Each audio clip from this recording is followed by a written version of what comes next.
Hello everyone and welcome to the 23rd day of Godot Jam. We've been through a lot now, we did a lot of streams, a lot of events in this jam, and we are still continuing, of course, because the jam isn't over. So if you haven't checked the jam already, it's gogodojam.com. You can go and join the jam as well because it's going to finish on the 2nd of June, so you still have time. But for this interview, for this session, we're going to tackle a different subject. So instead of going directly into Godot, we need to also think a little about what are we going to do once our Godot games are finished, are wrapped up, and we want to share them with the world. So there are a couple of options right now. Most of you probably know of itch.io is where the jam is actually happening. But there's also another option which allows you to put your Godot games there, and it's specifically made for Godot. Probably you've heard it already because they also host some Godot jams. It's GOTM.io. And here with me today is Fritjof, the CEO of GOTM, and he will answer some questions, and we'll also take the questions from the chat. And also some things why you should consider putting your games on this platform, because you'll have some benefits. But we'll discuss it in this stream. By the way, if you have problems with hearing me or hearing Fritjof, please do tell in the chat section. I'll monitor it every second. Okay, let's get started. So, okay, we are live. So tell the audience a little about yourself in a tweet, let's say, and a little about GOTM after. Yeah, sure. Yeah, I mean, first of all, thanks for having me. It's really fun, and really enjoyed this. This event and that you have going on, and thanks for having me. So yeah, as you said, my name is Fritjof. I'm the CEO, project manager, whatever you want to call it, for GOTM. So GOTM is a game hosting platform, both for so we are game like web exclusively, but it works on desktop, mobile, tablet, anything and everything, at least in theory. Oh, yeah. That's really interesting. And before we go into a little on GOTM, I want to ask your opinion. What do you think about the Godot Jam? I mean, I think it's a really nice, initiative. Actually, I mean, it's really nice that you have such a passion for Godot and the community, and want to promote this so much that you created not just one live stream or one video, or no. You went the full mile and went a full month of events and with a jam, and it's a really cool thing. As a business, of course, we are really happy because this helps us. But I mean, just in general, it's a really nice initiative. So yeah, props to you for doing it. Thank you. Yeah, I mean, it's good to promote a lot of stuff around Godot as well, like the full ecosystem, because a lot of people complain there are not enough tutorials, or there are not support for exporting to consoles, and little by little, companies, for example, like yours, offer different alternatives, offer different possibilities for people to share their games, to have a better ecosystem like Unity and Unreal have already. And we definitely need more of these companies and people. Okay, so how can you tell me, how did GOTM.io start? Right. So I mean, we as a company originally had a different concept called Game of the Month, which is which abbreviates to GOTM, GOTM. Was originally that we were supposed to make one game each month based on the community's feedback and suggestions and so on. That kind of failed. We realized this was not a good idea, but then we stumbled upon Godot, or actually was suggested Godot, and we tried it out, and oh, holy shit, this is really amazing. And I mean, hey, it's open source, it's it's really lightweight, easy exporting, and has support for web. Cool. Yeah, there might be a gap here that we could fill with a cool project here. And so we started making a few games of our own, just to seed the website, I suppose. We made 12 just small hyper casual games just to have something. So for a little while it was, a site for just 12 games, our 12 games, and then in January of 2020 we opened it up. So we rushed a dashboard so that other people could upload to the site, and since then we've been going strong, I suppose. Steadily growing. Yeah, there's actually the first question from the community. So the idea behind GOTM right now, it's already a little clearer, since you started with Game of the Month and now it switched to Godot. But who is this made for? What is the target audience? And of course there are two target audiences: the game developers that upload the games, and the players, which might be some of the other game developers, but also some other people that don't upload games. So, yeah, exactly. Yeah, you're right on target. Yeah, so yeah, we have two target audiences. Yeah, developers and players. One problem we see with itch is that it's kind of more. It seems, at least from our point of view, to be more developer centric. It seems to be mostly developers that go there. So it's like just for developers mostly, as far as we see it. So we want to go further and have it more be for players as well, and with the tools and the things you need for that. But we right now, at least, we focus a lot on the developers. So it's basically for Godot developers that just want their game to be easily accessible on any device, like just with a web link, because that's a nice thing about the GOTM. It's a web service, right? So all the games are uploaded and then available through a simple link. So you can just send it through, WhatsApp, Messenger, or whatever, Discord, wherever you are, right, where you have our friends. You can just hey, I just I just made a game and uploaded it here. Here, try it out, guys. Give me some feedback. And yeah, it's a very simple process, right? And that's what we want to provide Godot developers with. Okay, I hope that answers the question. Yeah, and there's another one also really interesting, and I think this interview will also be a lot focused on what are the benefits people will have putting their games on GOTM, and one is like what is the benefit compared to itch. So let's go on that one. All right, yeah. So now we're getting into the fun details here. Okay. So right, so yeah, of course there is itch, and yeah, of course you can upload your Godot game there. It's fine. You can even have it as a web playable game, right? Yeah, of course. But the thing about itch is they support all engines, right? You can upload from Unity, from Unreal, anything, right? Yeah. That means they can't really or they didn't really focus or optimize for any single thing, any single engine. We, our biggest disadvantage is we only support Godot, right? But that's also our biggest advantage, because we can make some really cool optimizations that other sites, technically could do, but they won't do it because they focus on such a large number of engines. So our biggest advantage is loading time and like ease of use, basically, at least for now. We'll get into our goals later, I suppose, but I'll talk about that more then. But for now, so we have all games that are uploaded to us are automatically compressed to decrease like the bundle size that needs to be sent to the player when they click the game.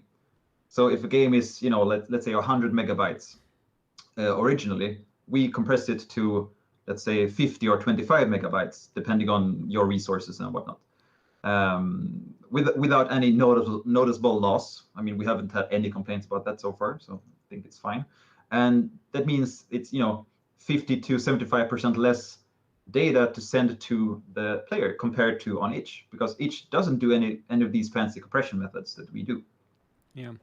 So I think that's part of your answer, but also some other was the multi-threading support. Exactly. Yeah. That you enabled. That's not available on itch. So if you're doing a complex game and you need multi-threading support, currently only GOTM offers it. And Exactly. also another question regarding why is it meant for Godot only? But I think we partially answered on that. Yeah, it's because you can tweak the engine, so Yeah, you can provide more out of it, and that's because exactly. I Godot mean, is Godot is open source, right? And yeah Unreal is not.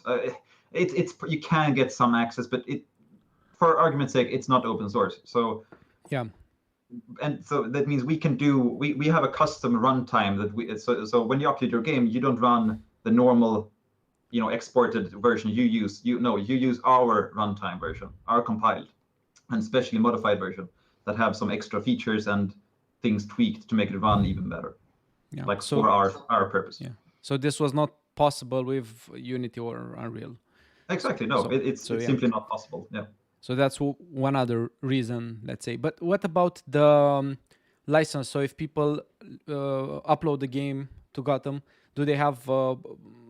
Is like, for example, if you upload a video to YouTube, YouTube reserves some rights regards to your video. For example, they can monetize it themselves without giving you any money. But Right. what type of license do you have in terms of like putting games on Gotham?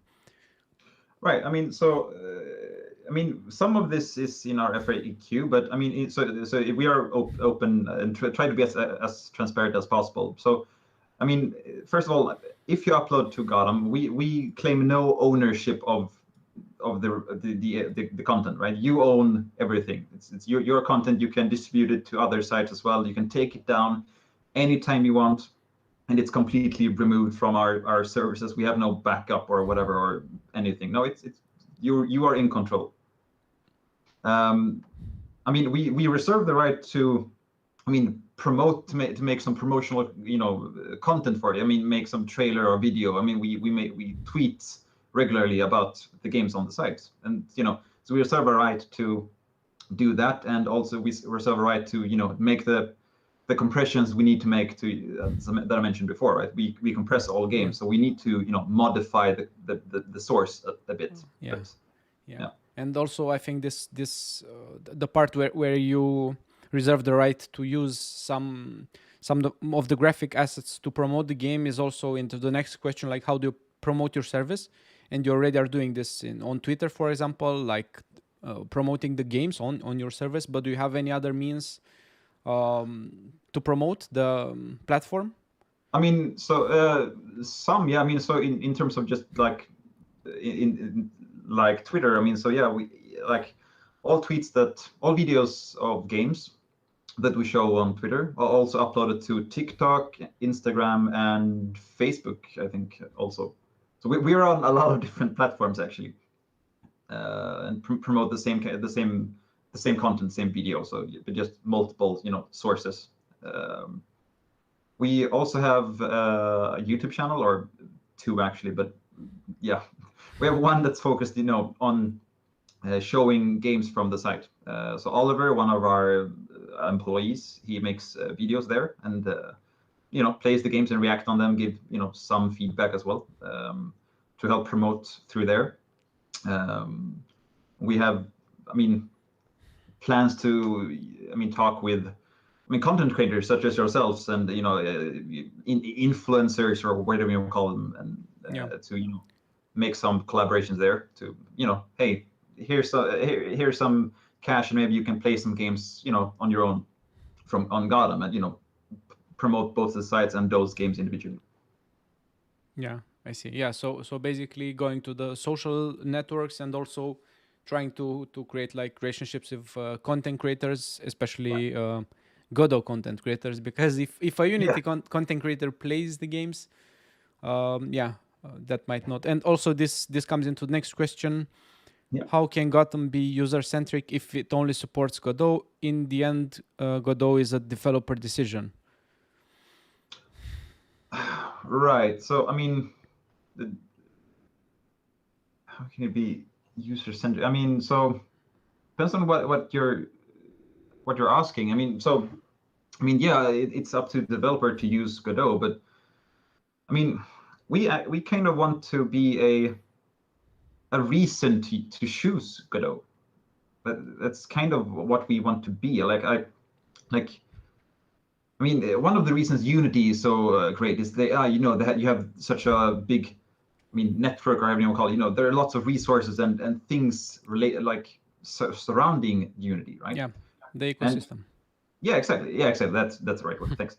And Godot doesn't have that yet, really. But I mean, someone has to start, right? And we are one of them, right? We are trying to, make a service here, as part of the Godot ecosystem, as part of a reason to choose this engine, because we can give you some, I mean, advantages, or some benefits rather, to using the engine, and if you go use it through us, or use our service. Yeah, makes sense. And I think I hope that answers the question. yeah. I mean, user-centric users don't. I mean, users as players don't really care, because they Yeah, just enter the site and play whatever there. yeah, And users as game developers, I mean, if you're a Unity developer or a real developer, there are other platforms you can host the games. But if you are a Godot developer and the ecosystem is not there to support you, then you will choose Unity or Unreal because they have their ecosystems already. yeah. So yeah, Yeah, that's I think Salary Cat there in the chat summarized it quite well. Like it's like saying, yeah, with the yeah. Flash games. Yeah, if the site is made for Flash games, then you have to make your game in Flash, and yeah. That's how it. Yeah, that's how it is. It's Exactly. no way around it. But yeah, also Sericat is asking about the watermark, and I think we Yeah. discussed about this on the website. There is no watermark. Right. Actually, right. So so if you play the game on GOTM, there is no watermark. No. But I think he's Yeah, talking about the watermark on itch, because if you embed the game and put it on itch, like through GOTM, which we support and encourage, even, it's fine. But I mean, so there is a small watermark at the bottom center of the game that's just semi-transparent. It says powered by GOTM.io, and that's for us to get some recognition, and a sort of a yeah, payment for the improved loading site and loading times and performance that the developer gain by using us, and we get some yeah. publicity from it.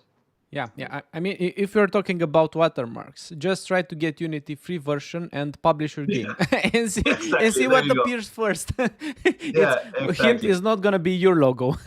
Yeah, so, exactly. so yeah, speaking of watermarks, yeah, I think yeah, this is a great way of promoting, and also the fact that you allow embedding GOTM games into each, so people can actually put the game directly on each, and I think if they update on GOTM, it automatically updates on each as well. So you Yeah. just you put it somewhere once, and you don't have to update it on all the platforms. Exactly. Yeah. I But mean, yeah. I mean, yeah. Exactly. You get two platforms for the price of one, kind of. yeah, I think let's go into the cool stuff. Yeah. Because the platform has some things that are very different from each, and that the creators will really enjoy. And I'm talking about the premium users, and what do developers what are their benefits. So Yeah. Right. So should I just go into the generally, or do you want me to start some play special?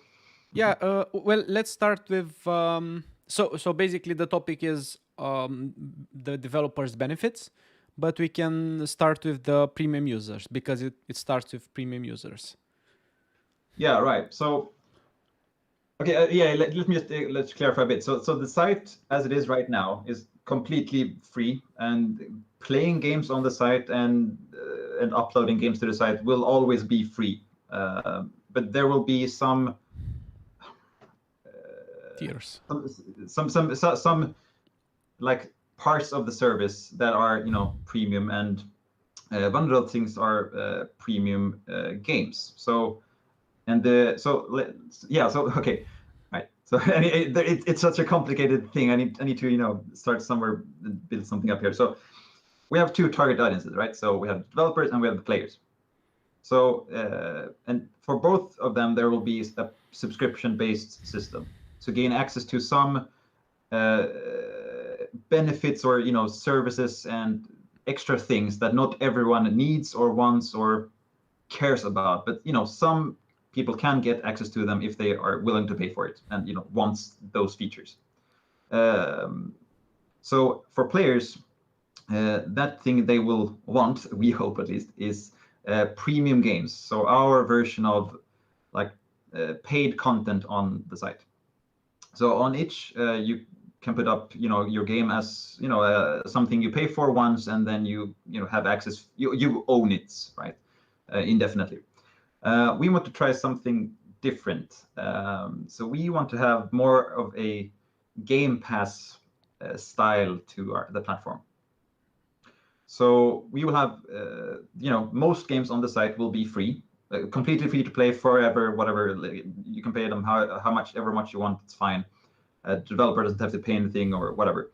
Then we will have a special category of games that are premium games, a special section for the players that actually pay the subscription fee to gain access to those games. So while they are a premium player, paying the subscription fee, they have access to these premium games.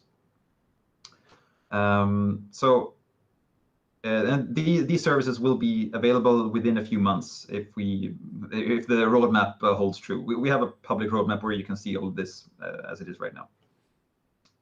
So the premium games, like any developer can get in there, but they have to apply for it once we have the service active, and it's a manual approval process based on so that we make sure that this game is actually good, and so that the premium games are actually they actually feel premium. I mean, that doesn't have to be AAA level or anything like that. It just has to be a bit longer game than not just 15 minutes. A bit longer, and I mean polished, and I mean no major bugs, and and then if you have that, you can upload it to GOTM as a private game. Send the link to us, and we'll have a look at it.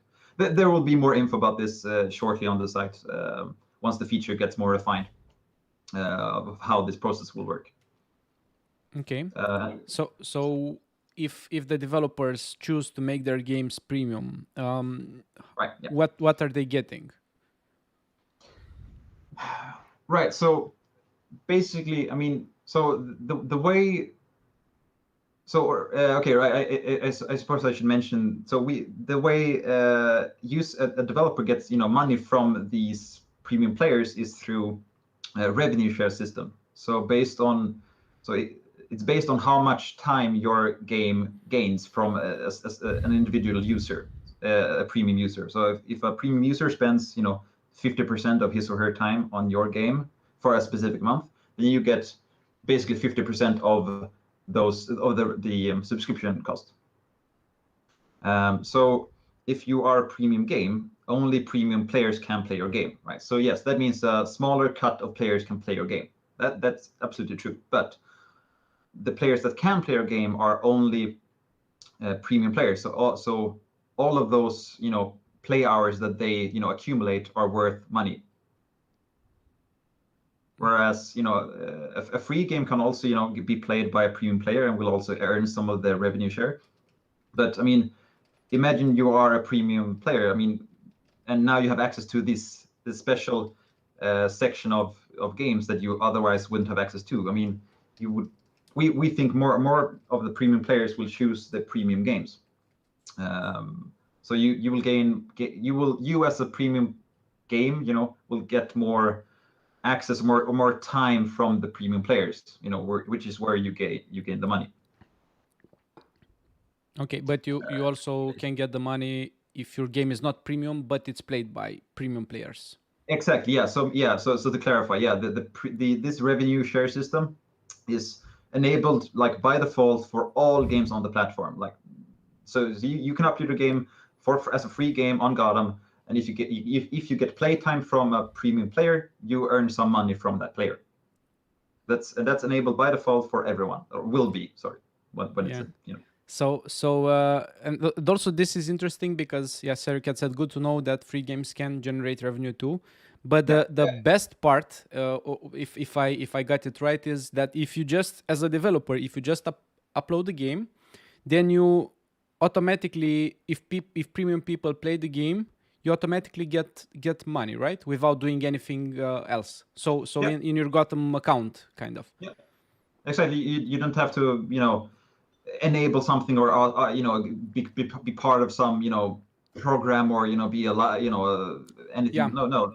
Anyone gets So access, gets money accumulated on their GOTM account, and when you connect a real bank account, or give us some sort of information to us, right?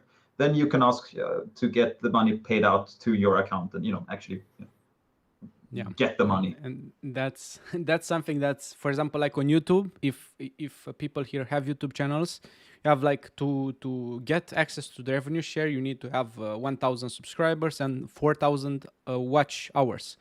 So that's Right, kind yeah. of a lot. And YouTube now has a rule that they actually can show ads on your videos, and if you're not in the partner program, basically they keep 100% of the revenue. But Yeah. you don't have like you don't have like that. So No, once someone exactly. uploads the game, it doesn't the game doesn't have to, let's say, like, needs to be played 100 hours and then Yeah, no, the it's creator enabled monetizes. instantly. Exactly, Like, it's enabled like yeah, this when the feature drops. Right now it's not there, but when the yeah, feature exactly. Yeah. will be yeah. And let's now speak a little about the source code and open source, because there are questions popping up by this. So Yeah. Sina Banning says, how is the game source protected? Are you able to view access the code? Uh,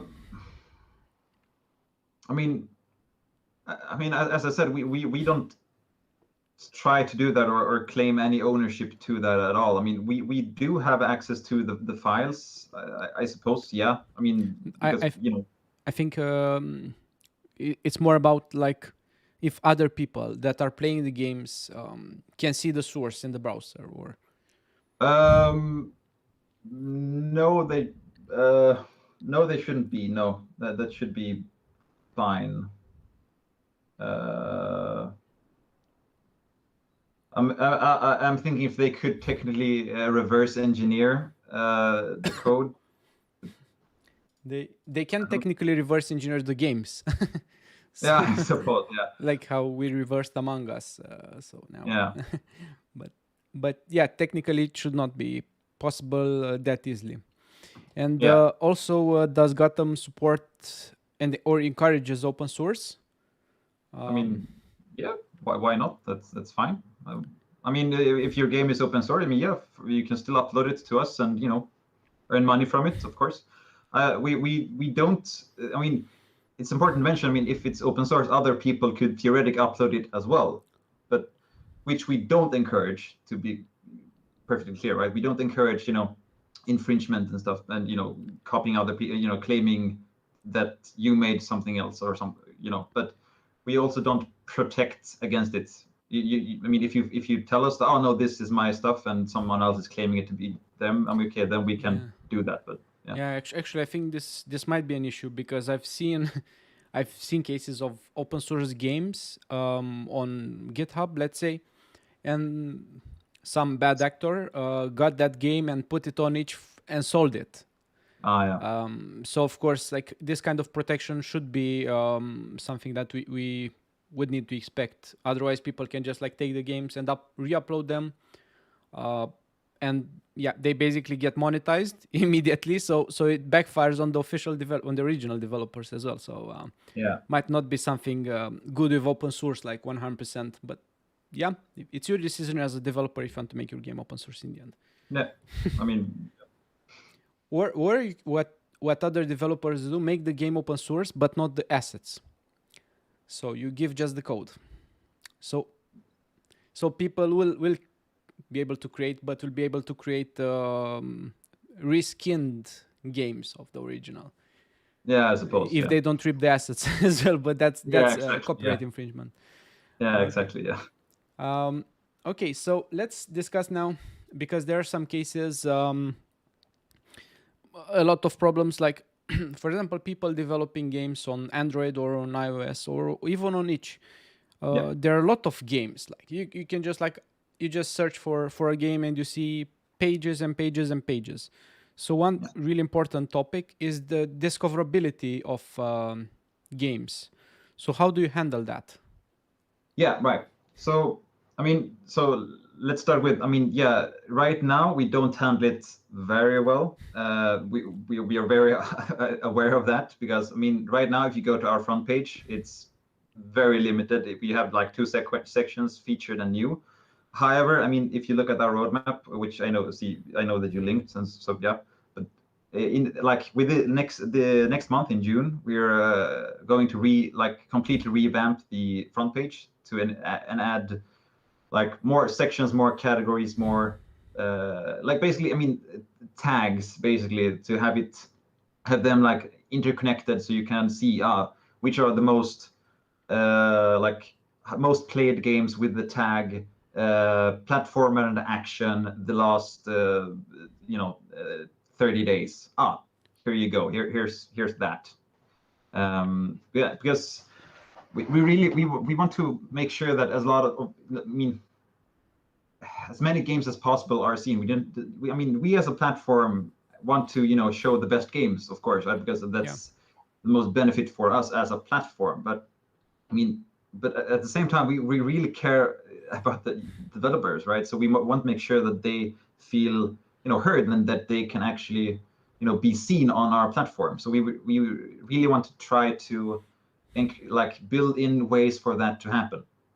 So I mean, if we see that you like personally seem to like racing games with the pixel art like the tags racing game and like racing and pixel art, then we can show we can show like on your front page we can see because we can store this locally on your device and see that you seem to be playing a lot of games with racing and pixel art. Okay, so let's show you games that are like new games with the tag racing, right? So that if you are a developer and make a game with the tag racing, it will pop up in your front page, right? So you that seems to like racing games will see that game, like giving that game an extra chance, like from someone who's actually part of the target audience will see it.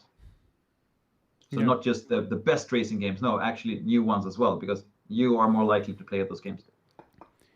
And speaking of categories and filters, someone is asking about the 18 plus games, and right now they're only private. Will you have like 18 plus category? Yeah, I mean that's something. I mean we have nothing against the 18 plus games as a concept or whatever. It's fine.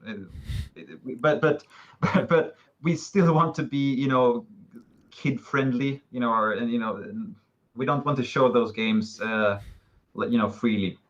But so yeah, we will have at some point, hopefully soon, but we'll see exactly when we add that. But there will be a section for 18 plus NSFW games, whatever you want to call them, because we encourage them on the site. It's fine. Just for now, they have to be private because we don't want them to be seen by anyone. Yeah, no, just an idea popped into my head. Like most 18 plus games, like will be like premium games, and it's just gonna be crazy.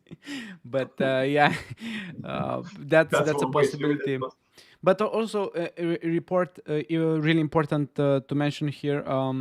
How are you gonna store the user data regarding their preferences? I mean, at least for now, just locally on their computer or their device, rather. Yeah. And because I mean that's an easy way for us to just store it there, and we can when the site loads, we can just check. Here's a few tags that we keep track of your most played tags. Okay, cool. Then send a query to our database and just fetch games with that tag. But I mean later on, we hope that we can add that as part of your cloud saved profile, so that if you log into not just your desktop but also your phone, you can get the same recommendations. I mean that could be opt in or opt out or whatever. I mean that can be an option. That's great. Yeah. So it's good that it's opt in and opt out. So if people are concerned about their privacy and also their data handling, to be able to have them like this. It's a plus Apple right now is implementing some stuff for the iPhone, which annoys Facebook a lot because they'll hinder the data collection. Yeah. Okay, so yeah, yeah, for 18 plus games, games like GTA, Mortal Kombat, yeah, like gory games, games like that have like weird fatalities or yeah, probably like Yeah, some blood is fine. We don't want to be, it doesn't have to be games for 3-year-olds or whatever. You can have some, you can have action games. You can have some blood in the games. It's fine. But I mean, if it's a chainsaw massacre simulator game, yeah, maybe not. Resident Evil. Yeah, I mean, Yeah, but I think maybe yeah. Game Jolt has this system like where you can specify that game as like mild violence or like use of strong language or use of drugs, alcohol, etc. Maybe a system like that would work. Yeah, for sure. That's absolutely we could add. So yeah, at least something for parents to see, like if their children should play that type of game or not. Yeah. Okay. Okay. Cool. Now let's go. So yeah, we discussed about a lot of things, and of course, if you have questions in the chat, please do ask. But I want to ask you. So the one big platform right now is mobile, and GOTM does support mobile. So this is really important to mention that if you upload your game to GOTM, it can be supported on mobile. Yeah. What people need to do in order for their games to be supported on mobile? I mean, from GOTM's point of view, the only thing you have to do is go into your game dashboard and press the, yeah, this game is targeted for mobile and tablet. That's the only thing you have to do from our point of view. But I mean, if you are making a mobile, a game that's supposed to be played on mobile, then I mean, yeah, you should make sure that touch works and that resizing works very well. That you use good anchor points. So things that should stay in the corner or stays in the corner, and for different screen sizes, yeah. Yeah, exactly. So you don't hard code those things because that won't work. But I mean, touch works on GOTM. It's fine, and so just make sure your game supports it, and we as a platform support it. It's fine. Yeah, I actually tried some games for mobile, and they work fine. And yeah. But yeah, do be careful to integrate mobile support if you want to put your game as a mobile version. Yeah, exactly. Might give people don't just upload a PC game and just check the mobile because that doesn't. Yeah, it will give people if and the end users a poor experience because it will be mostly unplayable if you don't have touch controls exactly. and stuff like that. So yeah. Exactly. Also, I've seen that on the platform you have 3D games as well. Yeah. So you support 2D games, 3D games, because Godot is not only for 2D games, it's for 3D games exactly. as well. Indeed, that's true. Yeah. So yeah, even though it has a reputation, because it's really good on 2D, you can also do 3D. Yeah, I mean, since most developers develop for 2D games, so as a result of that, we don't have a lot of 3D games. But yeah, 3D games work fine as well. I mean, especially now we have multi-threading, and we have since yesterday, I think it was simmed instructions, which is even more optimized stuff, basically, more optimized code. That's automatic. Just yeah. So no, that 3D is fine as well. Yeah. Okay. Another chat question: have you contacted the official Godot team, and what do they think about GOTM? If you contacted? Yeah, we have actually talked a little bit with them. We talked a bit with Remy, Akian, and yeah, I mean they like the project. They think we do a really cool thing. And, I mean, they're very happy that a full company. We are a company, right? A company that's making a product specifically for their engine. So I mean, they're very happy and see the potential in having a platform dedicated to their game engine. And I mean, we had some talks about how could we collaborate and support each other. I mean, could we? Yeah. Yeah, that's great to hear, and we're all a big community here, and Yeah. people need to understand we do need this big ecosystem to be able to provide whatever the developer needs and whatever the companies that are using Godot need, and so it's a lot of stuff going around.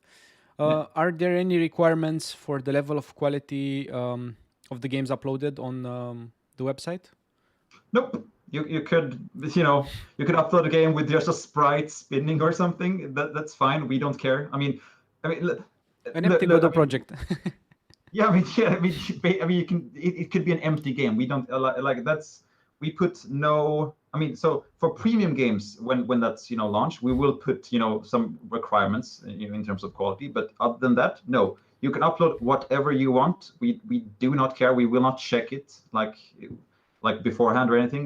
It doesn't have to be confirmed or anything. No, you can go to the site, create an account, create your game, upload it, and press publish in like 5 minutes, and and after those 5 minutes, the game is available for anyone as long as you have it public.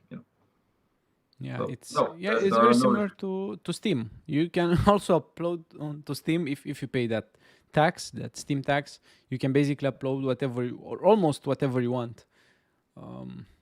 But yeah, of course, later if the game is too controversial, it will be taken down. But Yeah, that's the same policy we try to have with GOTM. So retrospectively, after the fact, we if we see that it's 18 plus or whatever, then we do something about it at that point. But yeah, but also Facebook, for example, like if someone posts something, and it just waits for people to flag it, and then they have like the official team that checks and deletes the messages and stuff. So yeah, like as the platform grows, it will be impossible to check every single game.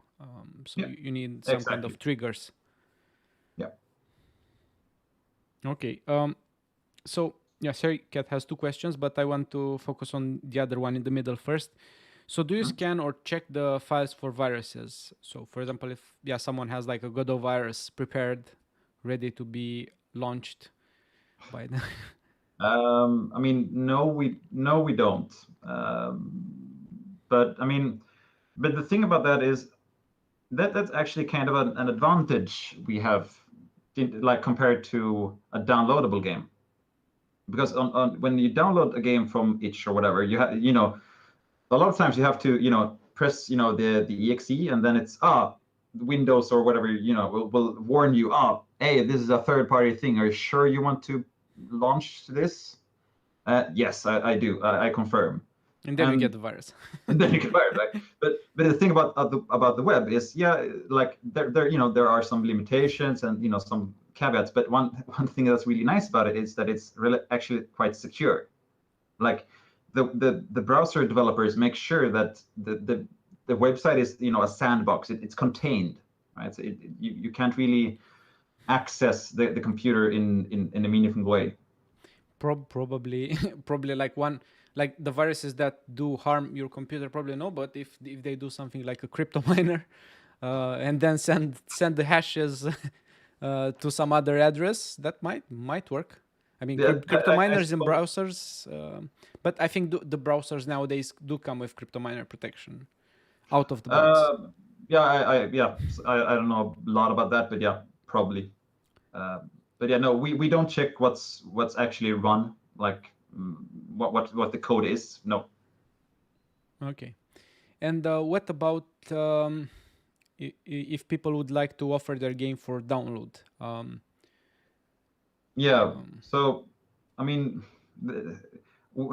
for web, like we do everything we can to make it optimized, quick to load, like stream things in like in parallel, and do some really cool things that have some really cool things planned. But like having them as downloads, that defeats the purpose. That if you wanted that, that's fine, but you have to go to itch or post a link. You can upload it to GOTM and then post a link to a Dropbox or whatever where you have the file. That's fine. But we don't support downloadable files like ourselves. Right? Yeah. Okay. Yeah, makes sense. And this is probably like a question that comes out of it. Like, do you see or how do you see web as a gaming platform? Do you see as a future one, or where it's a niche, or what do you think about?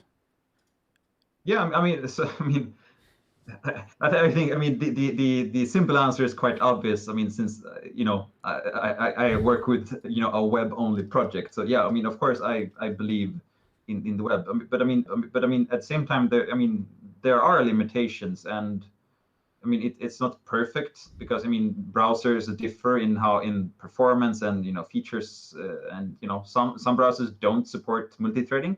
So even if we, you know, want to, I mean, if the browser doesn't support it, there's nothing we can do, right? So we are, you know, at the mercy of the browser sometimes, which is, you know, annoying, and you know, there's some performance loss and so on. But I mean, we think it's absolutely possible, and there are, you know, lots of advantages. Because I mean, yeah, you don't have to download the game, and you know, you can play it like instantly, right? You can just, instead of, you know, if I want to send you, if I find a cool game on, you know, Google Play, I have to, you know, send the link to you. You have to, you know, go to Google Play. Yes, I download. Yes, I'm sure. Yes, wait for it to download, install, and then you can play it, right? But with GOTM, you can just, you know, I can just send you a link on any device. Doesn't matter. You can, you know, press play. Just click the link, and voila, you're playing the game. Yeah, and that's great. And I also heard that there are a lot of people having Chromebooks as their laptops for some reason.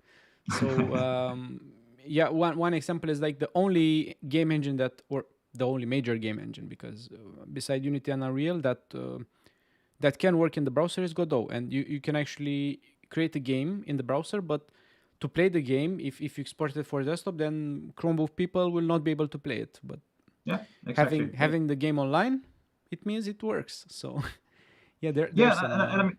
I mean, there. I mean, as a developer, there are some advantages even, because I mean, you can upload, you know, just to GOTM, and you know, since we support, you know, tablet and mobile, you know, any device size, or you know, device type, really. I mean, you have one place to upload for, and you get access to all these, you know, separate, you know, platforms, or you know, in just, you know, all in one go, basically, you know, 3 for 1.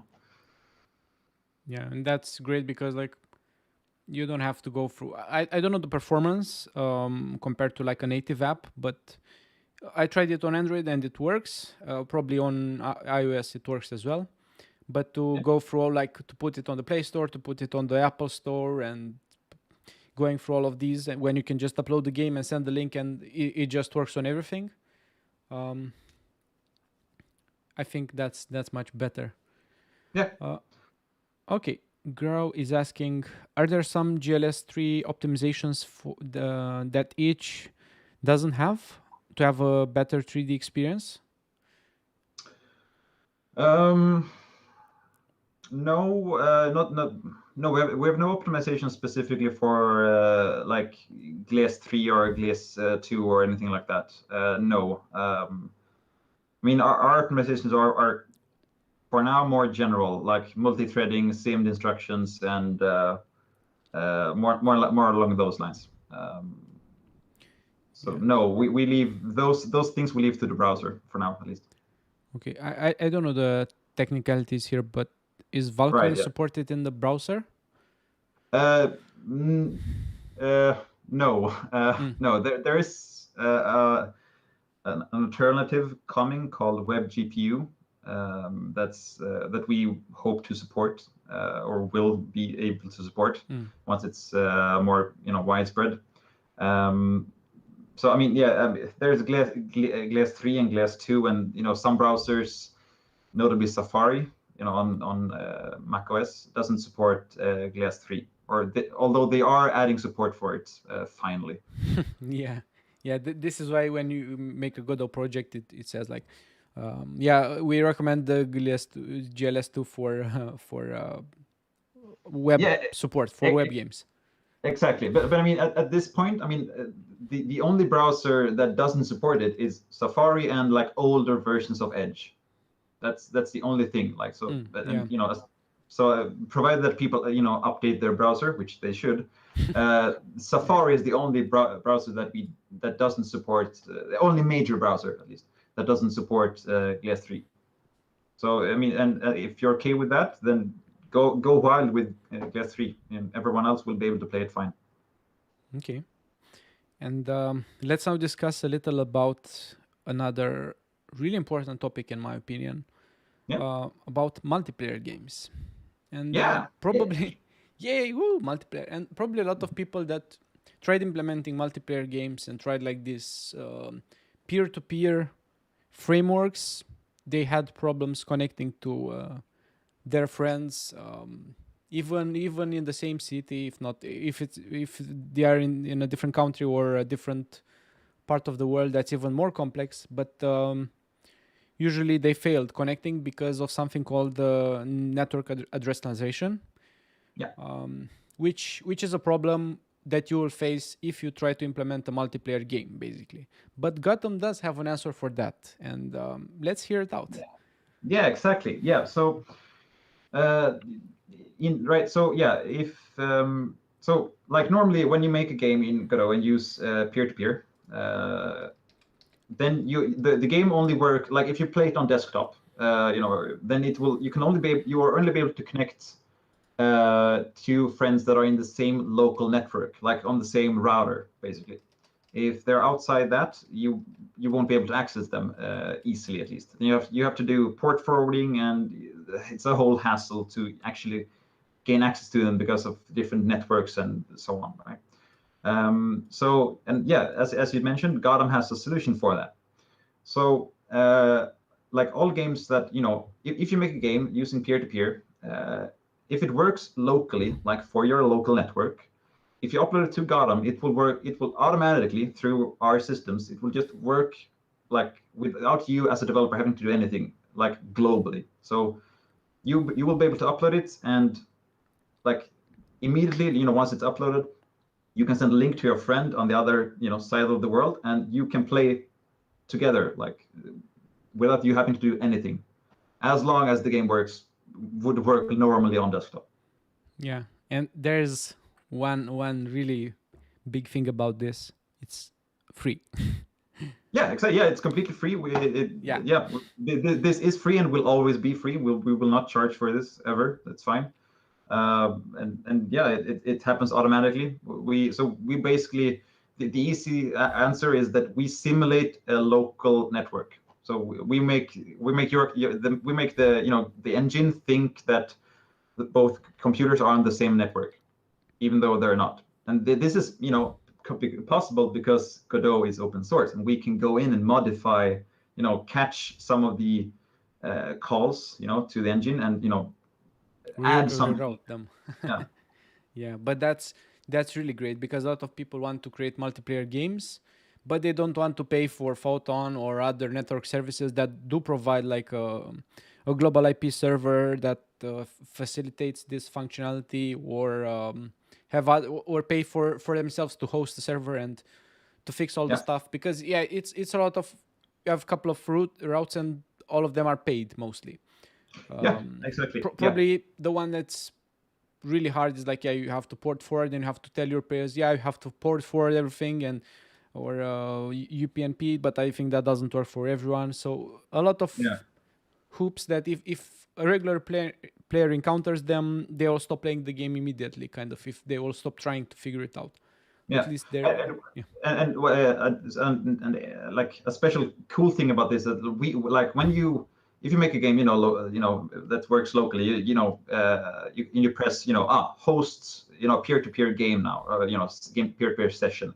We catch that call. We see that you're trying to host something here, and then we handle our things, create some files on our backend things, to be able to connect, and we then show you a link that we generate a link and show it as a pop-up like on the site that you can just copy and send to your friend, and in there is a unique access token, so that your friend will like instantly, automatically, whatever, connect to you. They don't have to enter any IP or anything. You just click the link, wait for the game to load, and voila, now you're playing together. Yeah, without that's you as a great. developer having to do anything. And that's great. And I think, yeah, a lot of people will like this about multiplayer games. And this is not something that each IO that offers, each, Yeah, yeah. So it's specific to Gotham. And it's yeah, only possible because Godot is open source and they can change a little the code so that they reroute the calls to this. yeah, So exactly. yeah, this is great. And also let's talk a little about the f- the new features that are planned and also the premium features for the developers, because some developers might want to up their game and might want to provide a better experience for the players. Yeah, yeah, sure, sure. Oh, a quick, just a side note about multiplayer things, right? Because Okay. we actually have, so like if you just want to connect instantly to your friend, we have the system I just mentioned.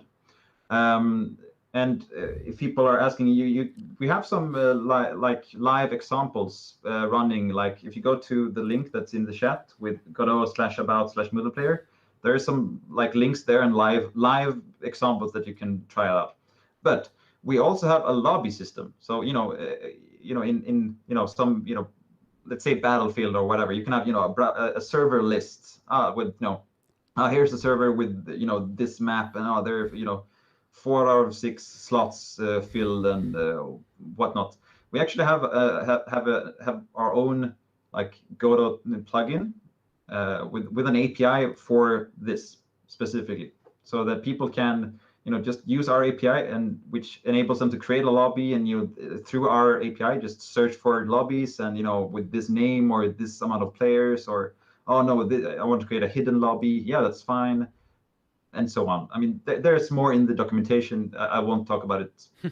Yeah, but Go into it's details, great and it's yeah. but we don't just support peer-to-peer. We support, or it's still peer-to-peer, but we support lobbies as well, like classic lobbies lists, and yeah, Yeah. which some people might be interested in. So just thought it was good to mention. Okay. Um, but yeah, back to your your original The question. premium features for the developer. Let's Yeah, see them. exactly. Yeah, exactly. Yeah, yeah. So right now, I mean, if in the roadmap we mentioned a few of them. We have lots of cool things planned. Not all of them are planned in the roadmap, but one of them is leaderboards. So I mean, a lot of games want to have some sort of leaderboard system, for quickest lap time, or completed time to complete level, or highest score in Yeah. Tetris or whatever. It's a very common feature, but for most people that without the system we have planned, they wouldn't have to perhaps create their own server, host it somewhere, send calls, to have global multiplayer, global leaderboard. Sorry. So in this plugin that I mentioned previously for for the lobbies, we will in that we will add a system, a public API for hosting leaderboards for your games, like through GOTM. So using our servers and so on, you can host a leaderboard for free there, or free with some conditions at least. Yeah. Yeah. I mean, uh, I mean, it's not fully defined yet, but basically, you can have like, a certain number of leaderboards per game, let's say, and for if you want to host, a basic leaderboard with, your score, your rank, and your name, just a basic normal leaderboard. Yeah, that's free. That's completely free, fine, whatever. But if you want, let's say, some games might want, a histogram to see, you placed in the, top 46% of players. I mean, you can do that yourself if you want, but if you want to, not have to do the math and complicated part about that, you can pay, as be a premium developer, pay our subscription fee, and then you get access to that as well, as a bonus. Yeah. And that's really great. I mean, having also a lot of free features, so if people don't want to upgrade, but also having this additional room, um, if they want to provide like a better experience, they can also find this on your service. Yeah. So that's a good. Yeah, exactly. I mean, I mean, our general philosophy is that everything should be, you should be able to try everything out, at least to some degree. So yeah, leaderboards, you can try them out, you can use them in your games for free, it's fine. But if you exceed some limits, then you will have to start paying for them. But at that point, you are probably generating some money anyway. So we hope that at that point, you don't really lose anything anyway. And I mean, we will have like like in some games you might be able to upload your own maps or own images or whatever, like so other people can play your maps or whatever, right? Once again, a developer might have to set up a server that they can fetch this from and keep a list and whatnot. So this is also something we have planned, that people will be able to through our API, through the plugin, that will be publicly available. You can upload a certain amount of user data, like for free, because we want to be able to we want you to be able to try it out, to see how cool this is. And I mean, if you start uploading a huge amount of data, then yeah, you will have to pay for it, but hopefully that's fine for you. Okay, so some new questions appeared. Yeah, sure. So one is, how big is your team? Yeah, so originally it was me, myself, and my co-founder called Michael, Mickey Macaron in the Discord, if anyone is curious about that. So we are like 50-50 co-founders of the company, and we are the ones working primarily with GOTM and actually develop the site. We have since 9 months ago, Oliver started like part-time. He haven't really worked a lot on GOTM itself. He focuses more on some external paid projects and the video editing and video creation. So he works part-time, roughly 70%, or have been working around that. And we actually recently added Tim to our team. He just finished or will in the upcoming days finish his master thesis that he did for us. And in July he starts working officially full-time for us. But he will primarily, at least not in the beginning, work on GOTM itself. He will work on other external projects, because it's very important to remember that we are a company. We don't work on this in our spare time. We don't generate any money. We don't personally get money in any other way. So to be able to continue this project, which is not generating any money right now, we do some external projects, and Tim will for now, this short-term work mostly on that. Although he's considered to be just as well as Oliver. I mean, they're all part of the GOTM team, and we hope that he will one day be able to actually work on GOTM itself.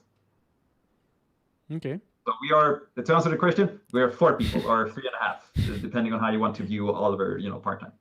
Okay, but that's great. Like, your team is growing, and I really hope that you'll be able to monetize the platform at some point, because otherwise not getting money, it will mean at some point the death of the platform. So as a company, that's the reality. But yeah, this will provide massive benefits for both the players and the developers, so it's totally doable. So Salary Cat was asking if it's possible to have one type payment for premium features for one game, instead of subscription based. Oh, right. Right. Short term, at least, the short answer is no. That, at least for now, that won't be possible. Sorry.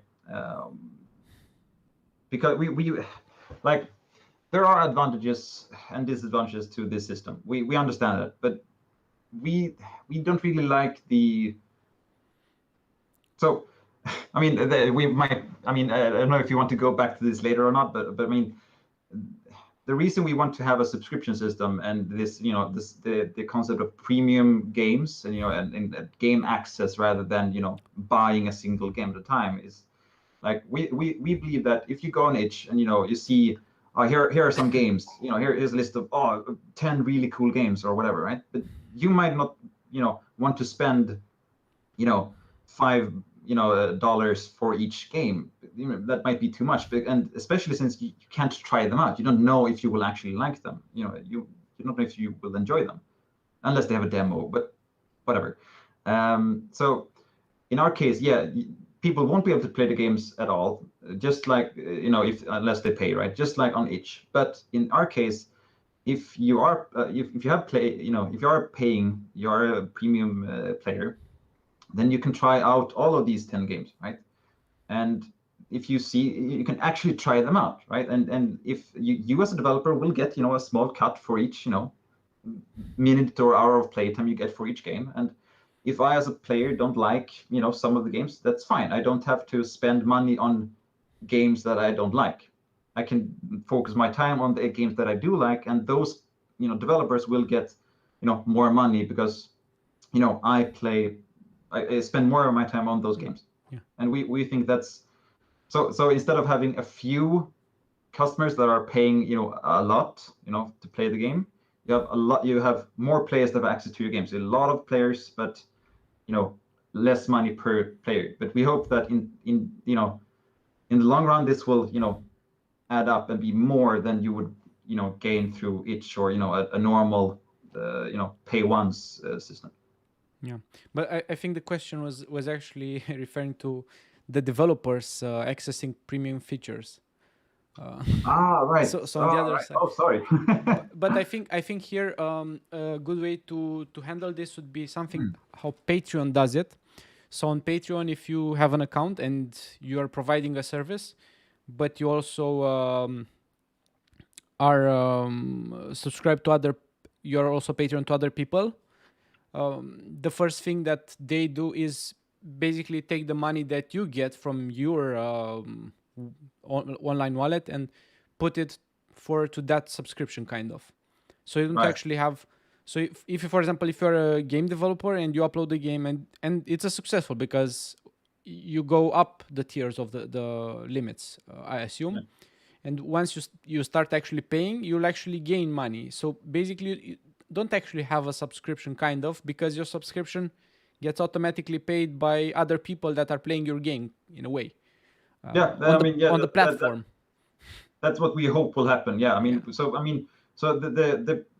the premium player plan will be like, there will be 3 tiers basically. So a free tier, the normal whatever, you can still upload games and it's fine. But then there will be a premium fixed price tier of probably, but not defined yet, probably like $5 but we'll see. So no promises there. We'll see. Okay. But a fixed amount, and you get access to most things. A higher cap on most things, or unlimited in some cases. But if, for example, with the player generated content, right? If people create maps or whatnot, right? That might be a lot of data in the long run, right? If it's a popular game and so on, right? So for those developers, there will be a dynamic plan. So you pay for however much you use, basically. But even there will always be a free tier. Like you can always upload, let's say for example, 1 gigabyte of data, like as player generated content, and then when you exceed that, you pay for each gigabyte stored. Yeah, makes sense. But yeah, I think it was regarding the subscriptions are hard to manage. Like if you have a lot of subscriptions, but if you directly pay from the money that you make on the same platform, well, at least you don't manage that. So that's the game won't. If the game scales, basically you make money with it. So exactly, yeah. Yeah, it's and we really want to try to keep costs low, because we want to be fair and to everyone, right? So we take a low revenue share cut, and we will try to offer a fair fairly low price.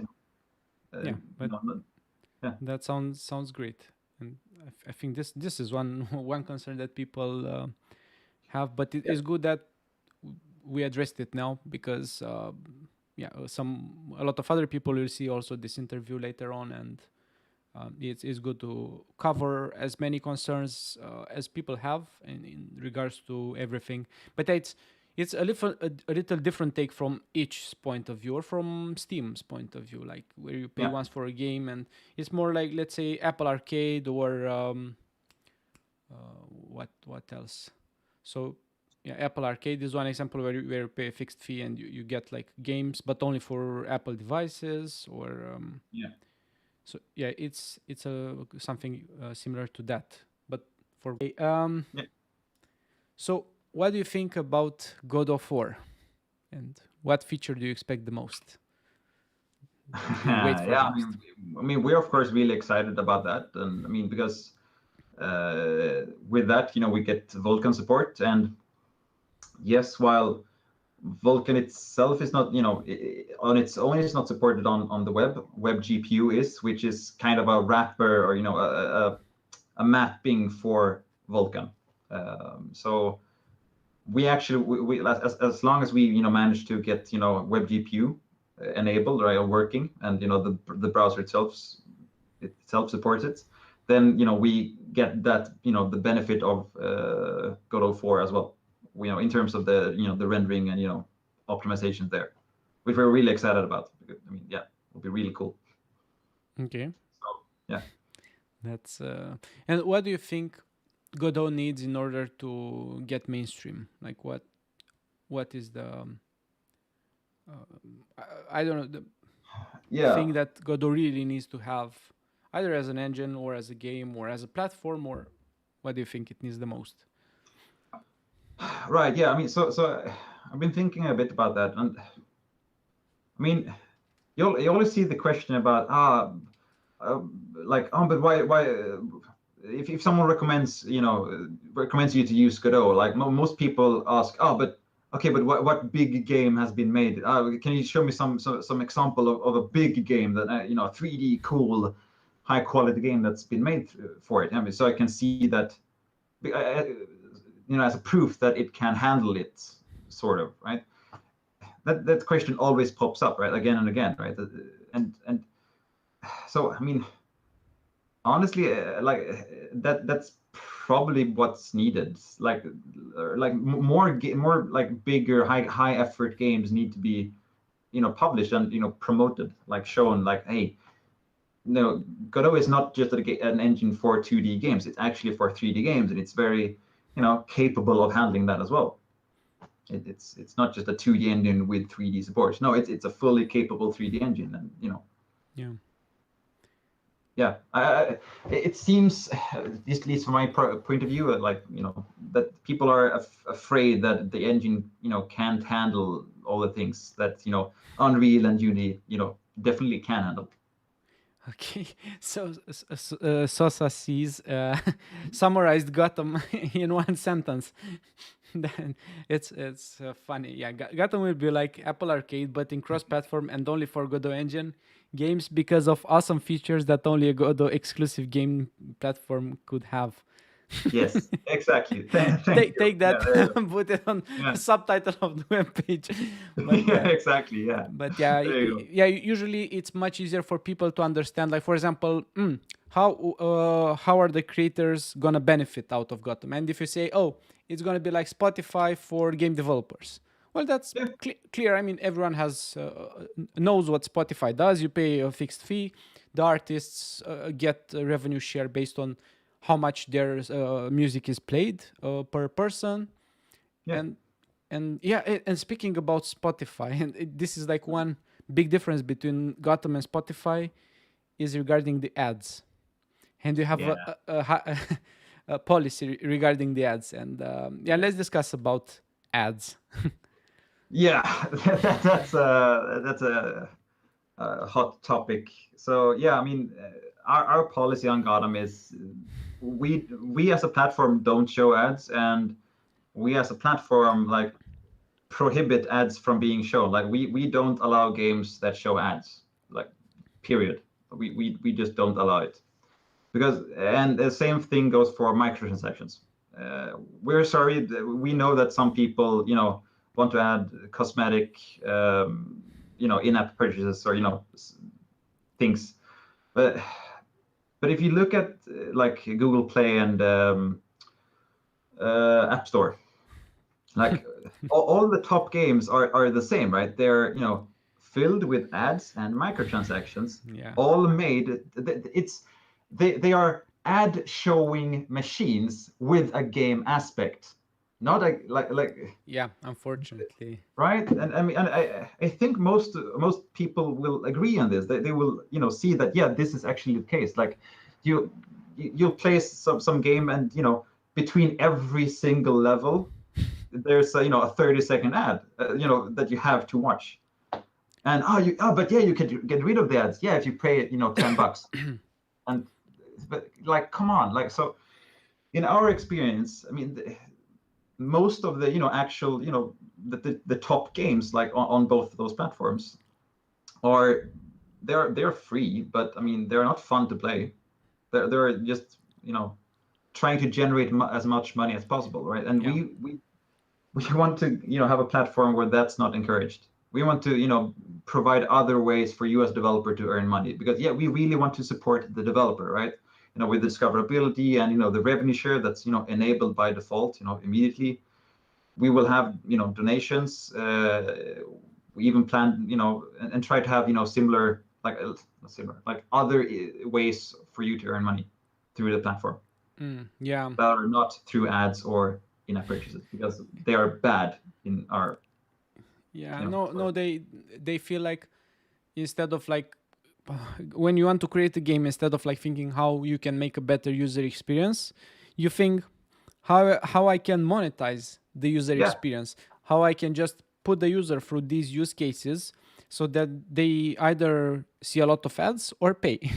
yeah, Instead of providing a good story or a good gameplay, it's just kind of frustrating. This is why I don't have any mobile games installed, and I'm not playing mobile games, yeah, because yeah, they're not worth it. And yeah, yeah. yeah, exactly. And that's, I mean, I mentioned before, like, so the revenue share, like, you get more money if you make a game that people, you know, actually enjoy and play, right? So we want you as a developer to focus on making a fun game, like, both in terms of monetization. You shouldn't have to think or care about that. We fix that for you. And, you know, things like multiplayer, like leaderboards, player generated content, you don't have to think about that either, because, I mean, most developers, they don't want to have to think about, you know, servers and hosting. And Yeah. yeah, no, just make a fun game, you know, that our people enjoy. Use our services, you know, to make it simpler for you.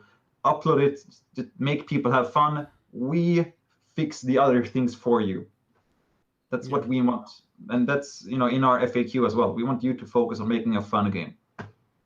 Yeah, I think that's really important, and people underestimate usually the services that are required around the game and what you actually need. For example, like, concerning the online experience, would it be possible for people to save their progress? So, for example, saving the progress, how is that handled? And yeah, that's in online. That might be a service, for example. I don't know. Yeah, I mean, so we do support like game saves in, like, locally on your device. That's fine. I mean, if the developer has made a game save system, you know, that uses you know, the normal Godot ways of saving, like, you know, to the file system, that's enabled, like, for on GOTM, that's fine. And yeah, we can and will be making a system for, you know, cloud saving as well. Okay, so you can take the saves to your other devices and play. Yeah, yeah, as long as you just log in, and yeah, we will add that as well at some point. Yeah, Yeah, of course. The features might be like a friends list and the chat with friends and the invite and teams. yeah, I yeah. mean, there are a lot of ways to expand this platform.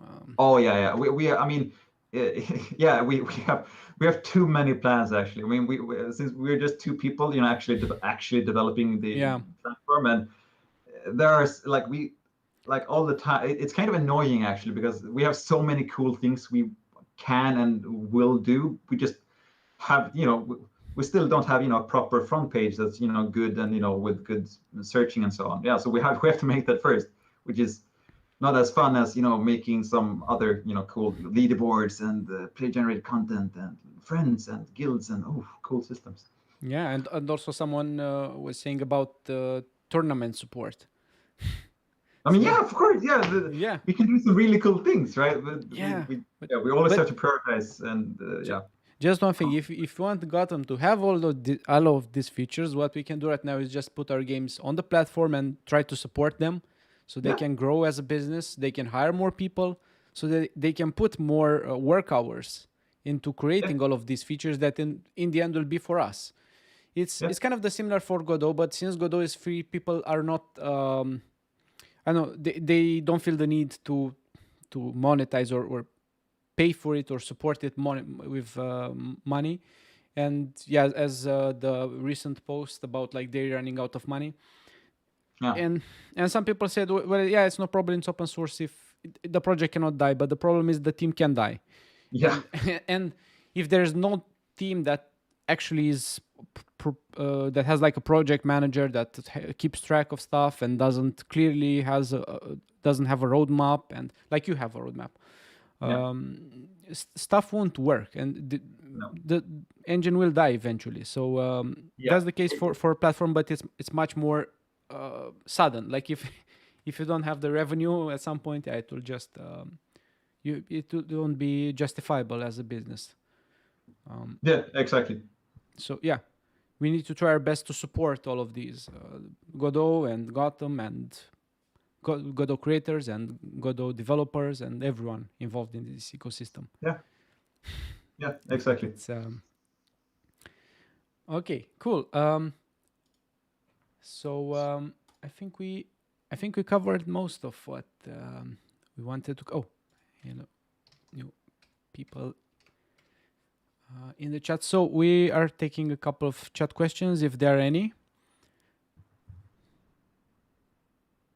Oh, so sees will I be able to share my revenue with the Godot engine team?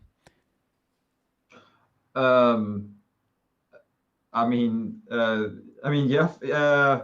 I suppose he means if or she is asking if that will be enabled like through GOTM, like instantly or something. I mean, you can always just pay out the revenue and then just give some of it to the Maybe probably like a slider, like how each has something like how much money you want to share with each.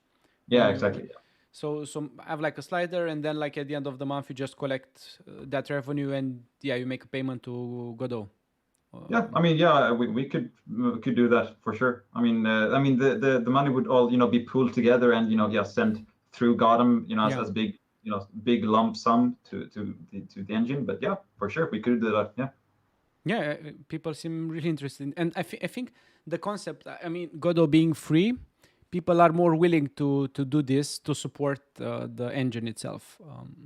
And of course, we all need the engine to be supported and have nice features because everything is based around it. So yeah, exactly. If the engine doesn't work, then nothing works.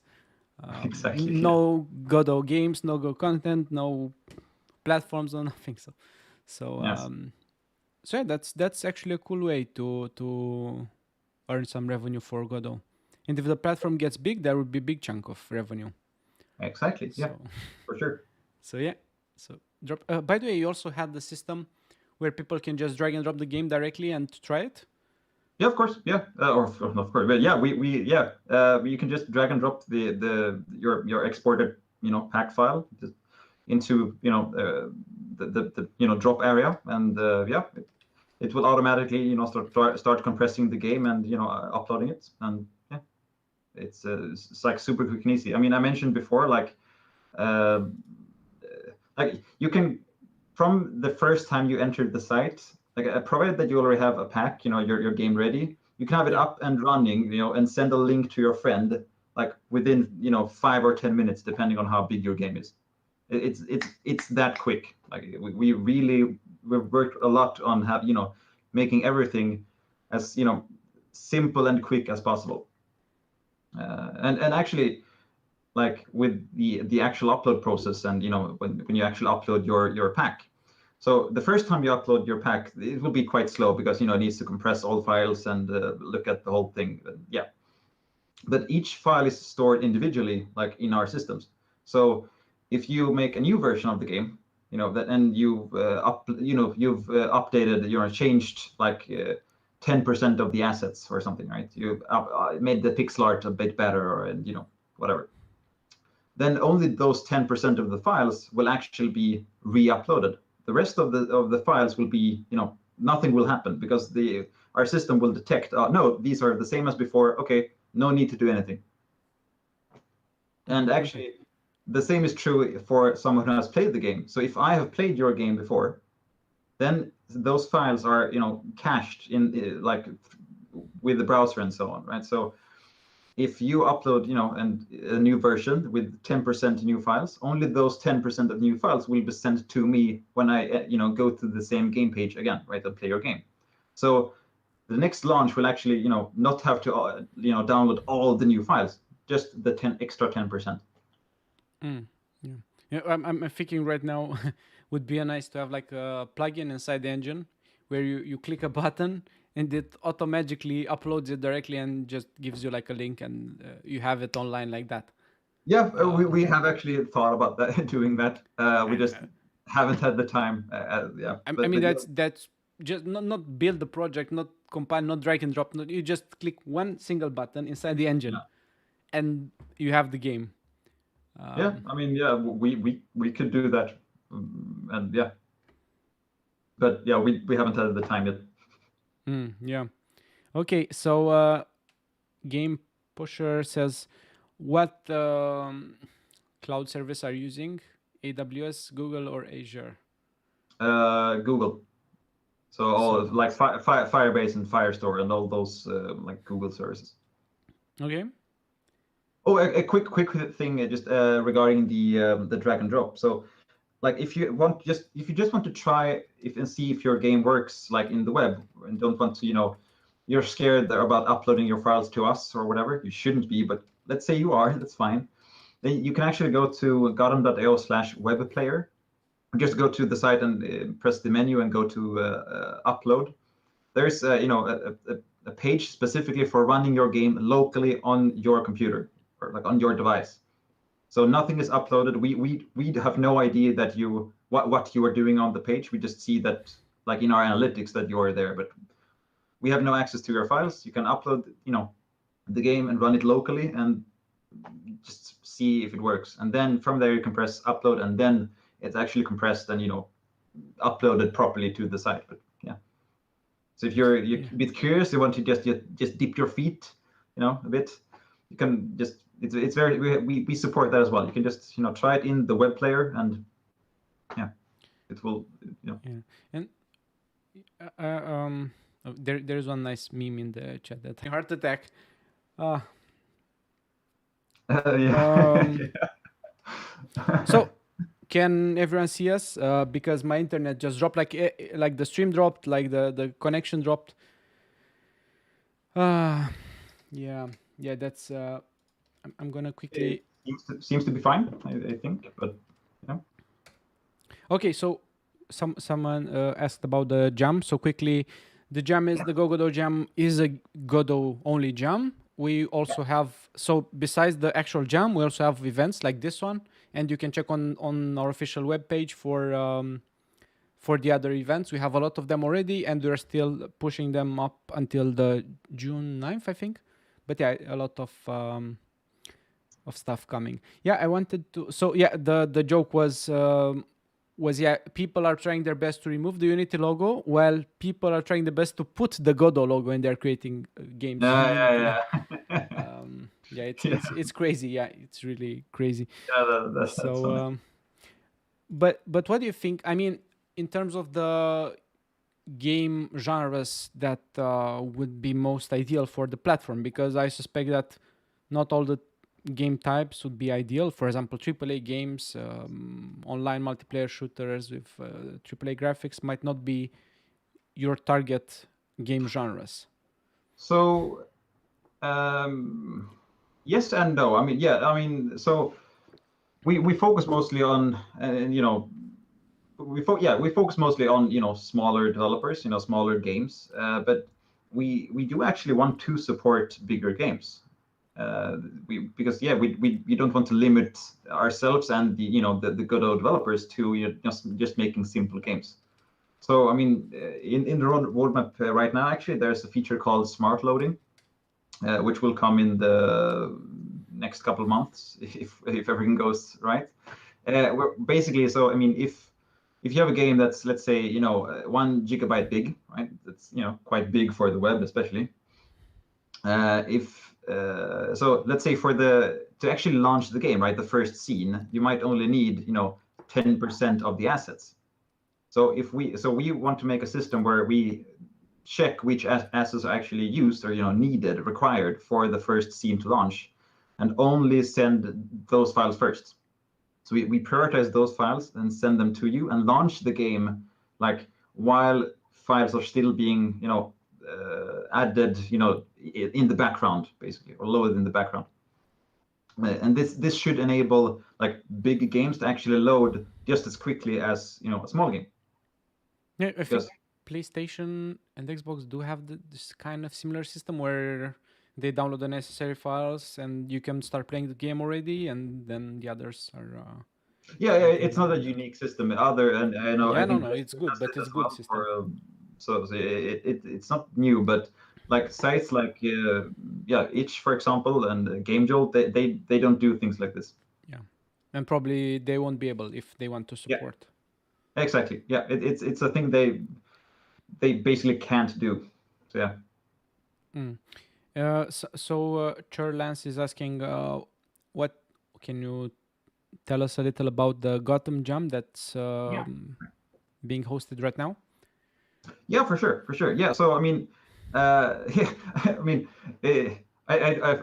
of course, I mean, Godot Jam is the more important thing right now, but we do host a monthly game jam. Been doing that since January. So right now it's our 5th one. It started today at 10 a.m. So yeah, we host a game jam each month. The first 3 times it was on Itch, because that's where most game jams are hosted. But we actually recently made it so that we can host game jams on GOTM itself. So and actually anyone on GOTM can create a game jam, like through GOTM itself, with support for rating and categories and so on. It's not as complete yet as Itch, but we have some advantages that Itch doesn't, and yeah. But still, it's important to remember we still only support Godot games. Yeah. So for Godot jams, it's yeah. So for example, for Godot jam in the future, we are thinking about moving to GOTM. Yeah. So also Leonardo says Godot jam on GOTM go brr. Yeah. Yeah. I mean, let's hope so. Yeah. Yeah. Am I pronouncing should be gigabyte, whatever. Yeah. Yeah. But I think the chat also has their questions answered. I hope we covered a lot of stuff today. And the takeaway here is that GOTM focuses only on Godot games, and it's a service similar to, it will be in the future, a service similar to Apple Arcade with premium games, but also with free games. The developers uploading the games there. Matteo says his question is being deleted. I'm not deleting anything, so it might be that either your question has a link or a term that YouTube doesn't like and it gets automatically deleted. I don't have even bots or moderators, so probably something is happening. But yeah, probably it's mostly if you use like a link or a word that's not allowed. Yeah, so probably one of the biggest advantages is that people can upload their games and be monetized directly if premium players play them. Yeah. With support for donations and other money systems as well, hopefully. Oh, okay. So now we have the question. Yeah, So sure. does GOTM support custom Godot templates? I modified the way that I loaded the pack files. Oh yeah, he was putting the GOTM.io. Yeah, if you're putting GOTM.io, it will be deleted. Yeah. You can. Yeah, exactly. I mean, we if you can delete, a game, a studio, and your own profile, and or a game jam you're hosting or whatever. When you press delete, everything is completely deleted. We store nothing of it, then. And No, custom templates. yeah, custom templates. So What? um, I don't even no, know what they are. no, like any changes made to how the engine runs will not work on Gotham. No, because we have our own runtime that we use. Where we have changed things. So yeah, no, right now I think GD native modules and things like that don't work. And if you have custom changes in the engine, yeah, that will not be Okay. supported. Okay. Because yeah. Yeah, Sorry. makes sense. Yeah. So basically, it doesn't support modified Godot. Yeah. Yeah. Yeah, but makes sense. Yeah. Otherwise, you cannot put like the changes, or how would you merge the changes? Exactly. Yeah. It Exactly. So yeah, that's a disadvantage for now. I think we had some talks about that we could in theory make add support for GD native modules, but no, like if there are changes in the actual engine itself or like in the source code, no, that will not work. Sorry. yeah. Yeah. If Yeah. there is any plan to support it, but I don't know if it can be supported. No, exactly. Yeah. Since we have our own custom Runtime, yeah. our own custom runtime with changes for with the multiplayer support and with our APIs and yeah, no, I mean, yeah, as you mentioned, I mean, how would we merge the two versions? Because we need our changes and you need your changes. So how would that automatically be merged and work for both of us? Yeah. One way to do it might be, for example, like if it's a change that is good for everyone to like support it like in your changes, kind of. Yeah. I mean, yeah, if it's a feature that could be used like for other people that's more general. I mean, yeah, we could add support for it in the API, like in our plugin or as a part of the engine itself. Yeah.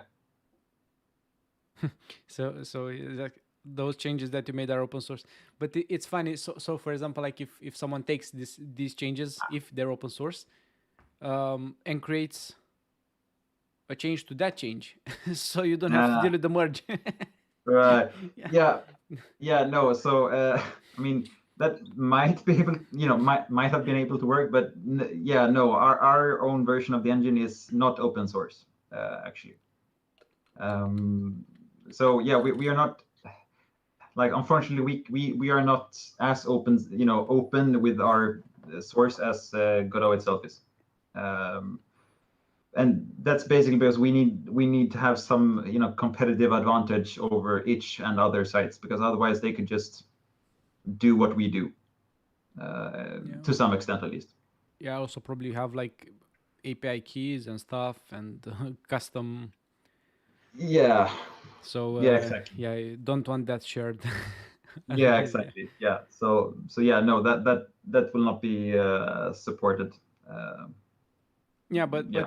yeah, Mateo said like he modified the way the .pck files are loaded. So I don't know, maybe like putting requests and supporting different ways of loading. I don't know if it's a massive game, but that might be Yeah, I handled. mean, yeah, maybe, yeah. I mean, in general, I mean, if anyone wants to like ask if a feature is supported or it could be supported or want to ask for something, you could join our Discord server. There's a link in the contact page on GOTM, and yeah, I mean, you can talk with us there, and we will happily answer your questions and try to see if we can help you out. But bear in mind that we are only 2 people. We need to prioritize some things.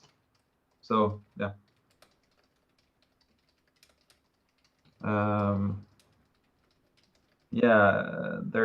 How we generate money.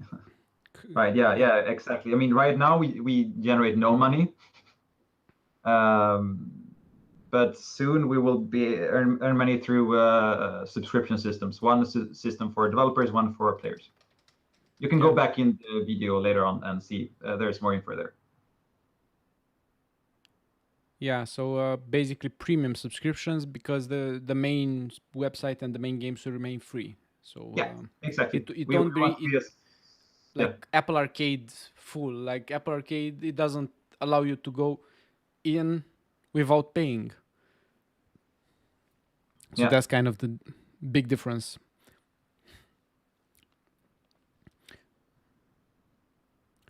Okay. Yeah. Okay. Yeah, regarding the MMORPG, I modified the engine. Yeah, I don't know if it's possible to host them. This is why I asked like before, like what types of games are you supporting? Because MMORPG is kind of like a huge deal, and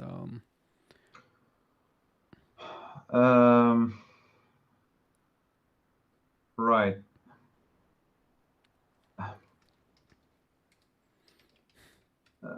I mean, right. I mean, yeah, yeah. Well, we'll have to discuss it. Right now, it's not supported. That's the easy answer, basically. But yeah, we might be able to add some options, maybe through, as you mentioned there, a premium subscription. Maybe like look, the easy way is just join our Discord server. We can discuss it more there after this live stream, and yeah, we'll have to discuss it there. But yeah, I think that's great, and also good to mention that the GOTM team is very open. I mean, I've talked with Fritjof before. They're really open to suggestions, to improvements from the community, because they want to make the platform really good for us. Yeah. So yeah, if you have any suggestions regarding how the platform can be improved, go to their Discord. By the way, how can people find your Discord server? I mean, if you just go to GOTM.io, our website, in the menu in the top right corner, there's a contact page, and with links to all our social media and including our Discord server. And yeah, I mean, everyone is welcome, and yeah, we'll happily discuss feature requests and questions there, and yeah. Okay, cool. So I've linked the Discord. So if you have any I don't know, last advice for people that are watching right now, or what would you recommend them regarding to game development, to the platforms?